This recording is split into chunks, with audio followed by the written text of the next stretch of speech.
ये अफवाह क्षेत्र अफवाह तंत्र के बारे में। अफवाह शब्द एक क्षेत्र के नदी तंत्र की व्याख्या करता है। भारत के भौतिक मानचित्र को देखिए, आप पाएंगे कि विभिन्न दिशाओं से छोटी छोटी धाराएं आकर एक साथ मिल जाती हैं तथा यह एक मुख्य नदी का निर्माण करती हैं। अंततः इनका निकास किसी बड़े जलाशय जैसे झील या समुद्र या महासागर में होता है। एक नदी तंत्र द्वारा जिस क्षेत्र का जल प्रवाहित होता है उससे एक अप्रवाह द्रोणी कहते हैं। मानचित्र का अवलोकन करने पर यह पता चलता है कि कोई भी ऊंचा क्षेत्र जैसे पर्वत या उच्च भूमि दो पड़ोसी अप्रवाह द्रोणी को एक दूसरे से अलग करती हैं। इस प्रकार की उच्च भूमि को जल विभाजक कहते हैं। विश्व की सबसे बड़ी अप्रवाह द्रोणी अमेजन नदी की है। भारत का अप्रवाह तंत्र का नियंत्रण मुख्यतः भौगोलिक आकृतियों के द्वारा होता है।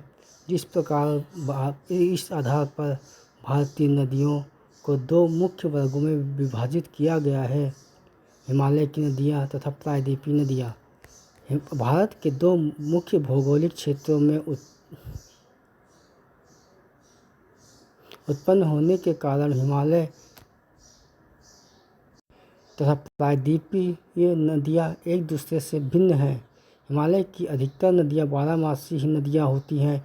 इनमें वर्ष भर पानी भरा रहता है क्योंकि इन्हें वर्षा के अतिरिक्त ऊंचे पर्वतों से पिघलने वाले हिम द्वारा भी जल प्राप्त होता है। हिमालय की दो मुख्य नदियाँ सिंधु तथा ब्रह्मपुत्र इस पर्वतीय श्रृंखला के उत्तरी भाग से निकलती है। इन नदियों ने पर्वतों को काटकर गाजों का निर्माण किया है। हिमालय की नदियाँ अपने उत्पत्ति के स्थान से लेकर समुद्र तक के लंबे रास्ते को तय करती हैं। ये अपने मार्ग के ऊपरी भागों में तीव्र अपरदन क्रिया करती हैं तथा अपने साथ भारी मात्रा में सिल्ट एवं बालू का संवहन करती हैं। मध्य एवं निचले भागों में ये नदियाँ विसर्प, गोखुर झील तथा अपने बाढ़ वाले मैदानों में भी बहुत सी अन्य निक्षेपण आकृतियों का निर्माण करती हैं। ये पूर्णतया विकसित डेल्टाओं का भी निर्माण करती हैं। जैसा कि चित्र में देखा गया है, नदी का स्रोत से इसकी धारा तेज है और कम चौड़ी है। ऊपरी भाग में मध्य भाग में विसर्पी बनाती है जहाँ पे चौड़ी होती जाती है। गोखुर झील निचला भाग यहाँ पे, और ये काफ़ी चौड़ी हो जाती है और यहाँ पे डेल्टा और गोखुर झील का निर्माण करती है। अधिकतर प्रायद्वीपीय नदियाँ मौसमी होती हैं क्योंकि इनका प्रवाह वर्षा पर निर्भर करता है। शुष्क नदी मौसम में बड़ी नदियों का जल भी घटकर छोटी छोटी धाराओं में बहने लगता है। हिमालय की नदियों की तुलना में प्रायद्वीपीय नदियों की लंबाई कम तथा छिछली है, फिर भी इनमें से कुछ केंद्रीय उच्च भूमि से निकलती हैं तथा पश्चिम की तरफ बहती हैं। हिमालय की नदियाँ सिंधु, गंगा तथा ब्रह्मपुत्र नदी हिमालय से निकलने वाली प्रमुख नदियाँ हैं। ये नदियाँ लंबी हैं तथा अनेक महत्वपूर्ण एवं बड़ी सहायक नदियाँ आकर इनमें मिलती हैं। किसी नदी तथा उसकी सहायक नदियों को नदी तंत्र कहा जाता है। सिंधु नदी तंत्र। सिंधु नदी का उद्गम मानसरोवर झील के निकट तिब्बत में है। पश्चिम की ओर बहती हुई यह नदी भारत में लद्दाख से प्रवेश करती हैं। इस भाग में यह एक बहुत ही सुंदर दर्शनीय गाज का निर्माण करती हैं। इस क्षेत्र में बहुत सी सहायक नदियाँ जैसे जास्कर, नुब्रा, श्योक तथा हुंजा इस नदी में मिलती हैं। सिंधु नदी बलूचिस्तान तथा गिलगित से बहते हुए अटक में पर्वतीय क्षेत्र से बाहर निकलती हैं। सतलुज, ब्यास, रावी, चेनाब तथा झेलम आपस में मिलकर पाकिस्तान में मिठानकोट के पास सिंधु नदी में मिल जाती हैं। इसके बाद यह नदी दक्षिण की तरफ बहती है तथा अंत में कराची से पूर्व की ओर अरब सागर में मिल जाती है। सिंधु नदी के मैदान का ढाल बहुत धीमा है। सिंधु द्रोणी का 1/3 से कुछ अधिक भाग भारत के जम्मू कश्मीर, लद्दाख, हिमाचल प्रदेश तथा पंजाब में तथा शेष भाग पाकिस्तान में स्थित है। 2900 किलोमीटर की लंबी सिंधु नदी विश्व की लंबी नदियों में से एक है।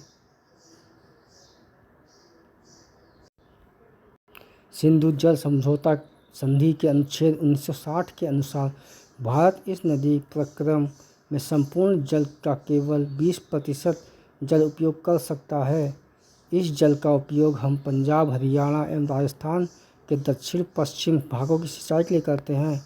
गंगा नदी तंत्र। गंगा की मुख्य धारा भागीरथी, गंगोत्री, हिमानी से निकलती है तथा अलकनंदा उत्तराखंड में के देवप्रयाग में इससे मिलती है। हरिद्वार के पास गंगा पर्वतीय भाग को छोड़कर मैदानी भाग में प्रवेश करती है। हिमालय से निकलने वाली बहुत सी नदियाँ आकर गंगा में मिलती हैं। इनमें से कुछ प्रमुख नदियाँ हैं यमुना, घाघरा, गंडक तथा कोसी। यमुना नदी हिमालय के यमुनोत्री हिमानी से निकलती है। यह गंगा के दाहिने किनारे के समानांतर बहती है तथा इलाहाबाद में गंगा में मिल जाती है। घाघरा, गंडक तथा कोसी नेपाल हिमालय से निकलती है। इसके कारण प्रत्येक वर्ष उत्तरी मैदान के कुछ हिस्से में बाढ़ आती है, जिससे बड़े पैमाने पर जान माल की नुकसान होता है। लेकिन ये वे नदियाँ हैं जो मिट्टी को उपजाऊपन प्रदान कर कृषि योग्य भूमि बना देती हैं। प्रायद्वीपीय उच्च भूमि से आने वाली मुख्य सहायक नदियाँ चंबल, बेतवा तथा सोन हैं। ये अर्ध शुष्क क्षेत्रों से निकलती हैं। इनकी लंबाई कम तथा इनमें पानी की मात्रा भी कम होती है। जैसा कि मैप में देख सकते हैं, गंगा नदी से यमुना नदी दाएं किनारे पे मिलती है और यमुना नदी से चंबल नदी, बेतवा नदी मिलती है आके। मुख्य नदियाँ और झीलें।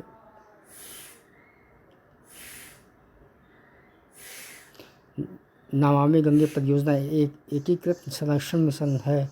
इसमें राष्ट्रीय नदी गंगा से संबंधित 2 उद्देश्य हैं: प्रदूषण के प्रभाव को कम करना तथा उसके संरक्षण और कायाकल्प को पूरा किया जा सके। बाएं तथा दाहिने किनारे की सहायक नदियों के जल से परिपूर्ण होकर गंगा पूर्व दिशा में पश्चिम बंगाल के फरक्का तक बहती है। यह गंगा डेल्टा का सबसे उत्तरी बिंदु है। यहाँ नदी 2 भागों में बंट जाती है। भागीरथी हुगली, जो इसकी एक वितरिका है, दक्षिण की तरफ बहती है तथा डेल्टा के मैदान से होते हुए बंगाल की खाड़ी में मिल जाती है। मुख्य धारा दक्षिण की ओर बहती हुई बांग्लादेश में प्रवेश करती है एवं ब्रह्मपुत्र नदी इससे आकर मिल जाती है। अंतिम चरण में गंगा और ब्रह्मपुत्र समुद्र में विलीन होने से पहले मेघना के नाम से जानी जाती है। गंगा एवं ब्रह्मपुत्र के जल वाली यह बृहत नदी गंगा की खाड़ी में मिल जाती है। इस नदियों के द्वारा बनाए गए डेल्टा को सुंदरबन डेल्टा के नाम से जाना जाता है। सुंदरबन डेल्टा का नाम वहाँ पाए जाने वाले सुंदरी पादप से लिया जाता है। यहाँ पे सुंदरबन विश्व का सबसे बड़ा एवं तेज़ी से वृद्धि करने वाला डेल्टा। यहाँ रॉयल बंगाल टाइगर भी पाए जाते हैं। गंगा की लंबाई 2500 किलोमीटर से अधिक है। अम्बाला नगर सिंधु तथा गंगा नदी तंत्रों के बीच जल विभाजक पर स्थित है। अम्बाला से सुंदरबन तक मैदान की लंबाई 1800 किलोमीटर है, परंतु इसके ढाल में गिरावट मुश्किल से 300 मीटर है। दूसरे शब्दों में प्रति 6 किलोमीटर की दूरी पर ढाल में गिरावट केवल 1 मीटर है। इसलिए इन नदियों में बड़े बड़े विसर्ग बन जाते हैं। इन नदियों में बड़े बड़े विसर्ग बन जाते हैं।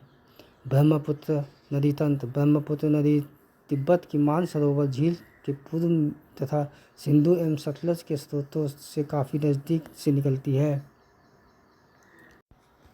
इसकी लंबाई सिंधु से कुछ अधिक है, परंतु इसका अधिकतर मार्ग भारत से बाहर स्थित है। यह हिमालय के समानांतर पूर्व की ओर बहती है।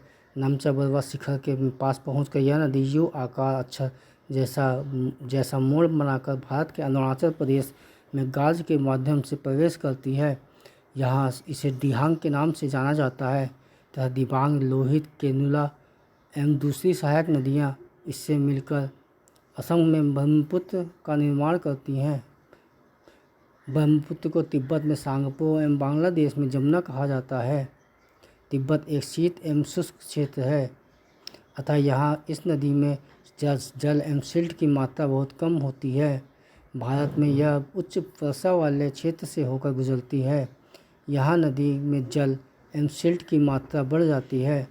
असम में ब्रह्मपुत्र एक अनेक धाराओं में बहकर एक गुफित नदी के रूप में बहती है तथा बहुत से नदी द्वीपों का निर्माण करती है। प्रत्येक वर्षा ऋतु में यह नदी अपने किनारों से ऊपर बहने लगती है एवं बाढ़ के द्वारा असम तथा बांग्लादेश में बहुत अधिक क्षति पहुंचाती है। उत्तर भारत की अन्य नदियों के विपरीत ब्रह्मपुत्र नदी में सिल्ट निक्षेपण की मात्रा बहुत अधिक होती है। इसके कारण नदी की सतह बढ़ जाती है और यह बार बार अपनी धारा के मार्ग में परिवर्तन लाती है। प्रायद्वीपीय नदियाँ। प्रायद्वीपीय भारत में मुख्य जल विभाजक का निर्माण पश्चिमी घाट द्वारा होता है, जो पश्चिम तट के निकट उत्तर से दक्षिण की ओर स्थित है। प्रायद्वीपीय भाग की अधिकतर मुख्य नदियाँ जैसे महानदी, गोदावरी, कृष्णा तथा कावेरी पूर्व की ओर बहती हैं तथा बंगाल की खाड़ी में गिरती हैं। ये नदियाँ अपने मुहाने पर डेल्टा का निर्माण करती हैं। पश्चिमी घाट से पश्चिम में बहने वाली अनेक छोटी धाराएं हैं। नर्मदा एवं तापी दो ही बड़ी नदियां हैं जो कि पश्चिम की तरफ बहती हैं और ज्वार नदमुख का निर्माण करती हैं। प्रायद्वीपीय नदियों की अपवाह द्रोणियाँ आकार में अपेक्षाकृत छोटी होती हैं। नर्मदा द्रोणी। नर्मदा का उद्गम मध्य प्रदेश में अमरकंटक पहाड़ी निकट है। यह पश्चिम की ओर एक भ्रंश घाटी में बहती है। समुद्र के तक पहुँचने के क्रम में यह नदी बहुत से दर्शनीय स्थलों का निर्माण करती है। जबलपुर के निकट संगमरमर में शैलों में यह नदी गहरे गाल से बहती है, गहरे गाल से बहती है तथा जहाँ यह नदी तीव्र ढाल से गिरती है वहाँ धुआंधार प्रपात का निर्माण करती है। नर्मदा की सभी सहायक नदियाँ बहुत छोटी हैं। इनमें से अधिकतर समकोण पर मुख्य धारा से मिलती हैं। नर्मदा द्रोणी मध्य प्रदेश तथा गुजरात के कुछ भागों में विस्तृत है। नर्मदा नदी के संरक्षण के लिए मध्य प्रदेश सरकार द्वारा नमामि देवी नर्मदे नाम की एक योजना प्रारंभ की गई थी। तापी द्रोणी। तापी का उद्गम मध्य प्रदेश के बैतूल जिले में सतपुड़ा की श्रृंखलाओं में है। यह भी नर्मदा के समानांतर एक भ्रंश घाटी में बहती है, लेकिन इसकी लंबाई बहुत कम है। इसकी द्रोणी मध्य प्रदेश, गुजरात तथा महाराष्ट्र राज्य में है। अरब सागर तथा पश्चिमी घाट के बीच का तटीय मैदान बहुत अधिक संकीर्ण है, इसलिए तटीय नदियों की लंबाई बहुत कम है। पश्चिम की ओर बहने वाली मुख्य नदियाँ साबरमती, माही, भारतपुजा तथा पेरियार है। उन राज्यों के नाम गोदावरी द्रोणी। गोदावरी सबसे बड़ी प्रायद्वीपीय नदी है। यह महाराष्ट्र के नासिक जिले में पश्चिम से घाट से इसकी ढालों से निकलती है और इसकी लंबाई लगभग 1500 किलोमीटर है। यह बहकर बंगाल की खाड़ी में गिरती है। प्रायद्वीपीय नदियों में इसका अपवाह तंत्र सबसे बड़ा है। इसकी द्रोणी महाराष्ट्र नदी की द्रोणी का 50% है। मध्य प्रदेश, उड़ीसा तथा आंध्र प्रदेश में स्थित है। गोदावरी में अनेक सहायक नदियाँ मिलती हैं जैसे पूर्णा, वर्धा, प्राणहिता, बंजरा, वैनगंगा तथा पेनगंगा। इनमें से अंतिम 3 सहायक नदियाँ बहुत बड़ी हैं। बड़े आकार और विस्तार के कारण इसे दक्षिण गंगा के नाम से भी जाना जाता है। महानदी द्रोणी। महानदी का उद्गम छत्तीसगढ़ के उच्च भूमि से है तथा यह उड़ीसा से बहते हुए बंगाल की खाड़ी में मिल जाती है। इस नदी की लंबाई 860 किलोमीटर है।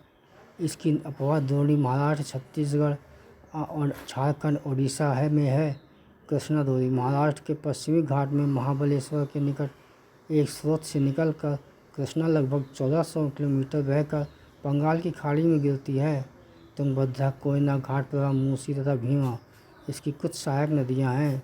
इसकी द्रोणी महाराष्ट्र, कर्नाटक तथा आंध्र प्रदेश में फैली है। कावेरी नदी, कावेरी द्रोणी कावेरी पश्चिमी घाट की ब्रह्मगिरि श्रृंखला से निकलती है तथा तमिलनाडु में कुड्डलूर के दक्षिण में बंगाल की खाड़ी में मिल जाती है। इसकी लंबाई 760 किलोमीटर है। इसकी प्रमुख सहायक नदियाँ अमरावती, भवानी, हेमावती तथा काबिनी है। इसकी द्रोणी तमिलनाडु, केरल, कर्नाटक में विस्तृत है। भारत में दूसरा सबसे बड़ा जलप्रपात कावेरी नदी बनाती है। जिसे शिव समुद्रम के नाम से जाना जाता है। प्रपात द्वारा उत्पादित विद्युत मैसूर, बैंगलोर तथा कोलार स्वर्ण क्षेत्र को प्रदान की जाती है। इन बड़ी नदियों के अतिरिक्त कुछ छोटी नदियां हैं जो पूर्व की तरफ बहती है। दामोदर, ब्राह्मणी, वैतरणी और स्वर्ण रेखा कुछ महत्वपूर्ण उदाहरण हैं।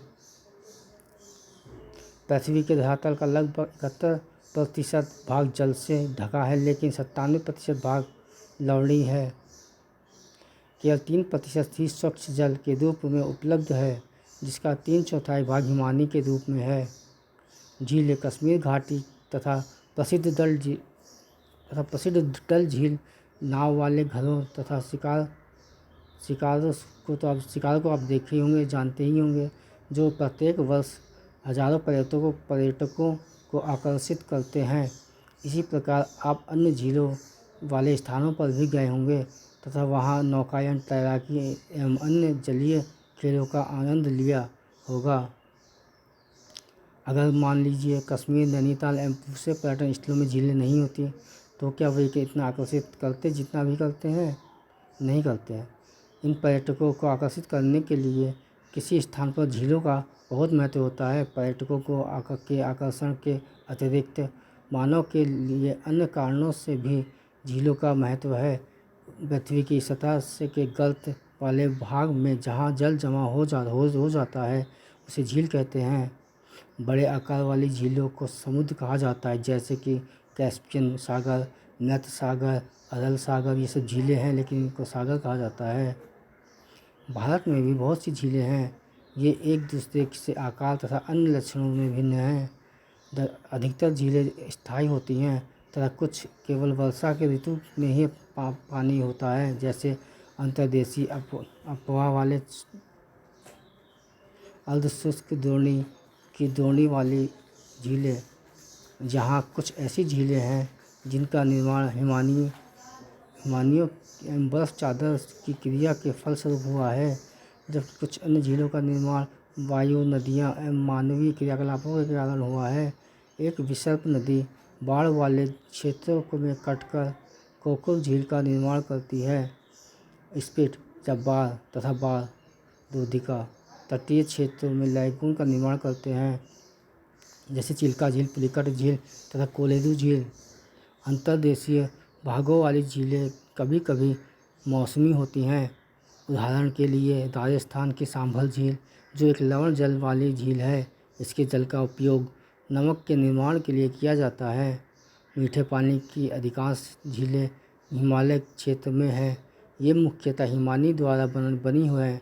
दूसरे शब्दों में ये तब बनी जब हिमानियों ने या कोई द्रोणी गहरी बनाई, जो बाद में हिम पिघलने के से भर गई, या किसी क्षेत्र में शिलाओं अथवा मिट्टी से हिमानी मार्ग बन गए। इसके विपरीत जम्मू तथा कश्मीर की वुलर झील भूगर्भीय क्रियाओं से बनी है। यह भारत की सबसे बड़ी मीठे पानी की वाली प्राकृतिक झील है। डल झील, भीमताल, नैनीताल, लोकताक, बड़ा पानी कुछ अन्य महत्वपूर्ण मीठे पानी की झीलें हैं। इसके अतिरिक्त जल विद्युत उत्पादन के लिए नदियों पर बांध बनाने से भी झील का निर्माण हो जाता है, जैसे गुरु गोविंद सागर। झीलें मानव के लिए अत्यधिक लाभदायक होती हैं। एक झील नदी के बहाव को सुचारू रूप सुचारू बनाने के में सहायक होती है। अत्यधिक वर्षा के समय यह बाढ़ को रोकती है तथा सूखे के मौसम में यह पानी के बहाव को संतुलित करने में सहायता करती हैं। झीलों का प्रयोग जल विद्युत उत्पन्न करने में भी सहाय किया जाता है। ये आसपास के क्षेत्रों की जलवायु को सामान्य बनाती हैं, जलीय पानी तंत्र को संतुलित रखती हैं। झीलों की प्राकृतिक सुंदरता को व पर्यटन को बढ़ाती हैं तथा हमें मनोरंजन प्रदान करती हैं। नदियों का अर्थव्यवस्था में बहुत महत्व है।